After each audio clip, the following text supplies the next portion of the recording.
भारत के चंद्रयान-3 की सफलता के बाद अब इसरो ने अपने सबसे बड़े मिशनों में से एक गगनयान की तैयारी लगभग पूरी कर ली है। ऐसे में इस मिशन के कामयाब होने के बाद भारत अंतरिक्ष में मानव भेजने वाला दुनिया का चौथा देश बन जाएगा।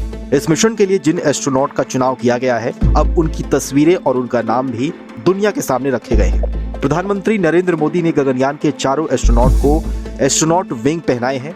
ये भारतीय नौसेना के टेस्ट पायलट्स हैं। इनके नाम हैं ग्रुप कैप्टन प्रशांत नायर, अंगद प्रताप, अजीत कृष्ण और wing commander Shubhanshu Shukla. PM Modi ने इन चारों को दुनिया के सामने पेश किया है। ये चारों देश के हर तरह के फाइटर जेट्स को उड़ा सकते हैं। हर तरह के फाइटर जेट्स की ये कमी और उनकी खासियत भी जानते हैं। इसलिए इन चारों को गगनयान एस्ट्रोनॉट ट्रेनिंग के लिए चुना गया। इनकी रूस में ट्रेनिंग हो चुकी है। फिलहाल बेंगलुरु में एस्ट्रोनॉट ट्रेनिंग फैसिलिटी में इनकी ट्रेनिंग चल रही है। गगनयान मिशन के लिए सैकड़ों पायलटों का टेस्ट लिया गया था। इसके बाद उसमें से 12 चुने गए थे।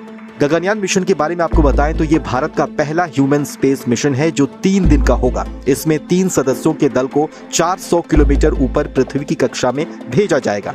इसके बाद क्रू मॉड्यूल को सुरक्षित रूप से समुद्र में लैंड करवाया जाएगा। अगर ये मिशन सफल रहा तो अमेरिका, चीन और रूस के बाद भारत ऐसा करने वाला दुनिया का चौथा देश बन जाएगा। मीडिया रिपोर्ट्स की माने तो गगनयान मिशन के लिए करीब 90.23 अरब रुपए का बजट आवंटित किया गया है। इस मिशन के माध्यम से अंतरिक्ष का अध्ययन किया जाएगा। इससे भविष्य में चांद और दूसरे ग्रहों पर भारत के मानव मिशन में मदद मिलेगी।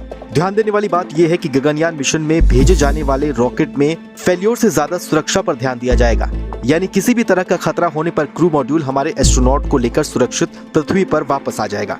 गगनयान जिसे कह रहे हैं उसके उस हिस्से को क्रू मॉड्यूल कहते हैं। उसमें एस्ट्रोनॉट बैठकर धरती के चारों तरफ 400 किलोमीटर की ऊंचाई वाली निचली कक्षा में चक्कर लगाएंगे।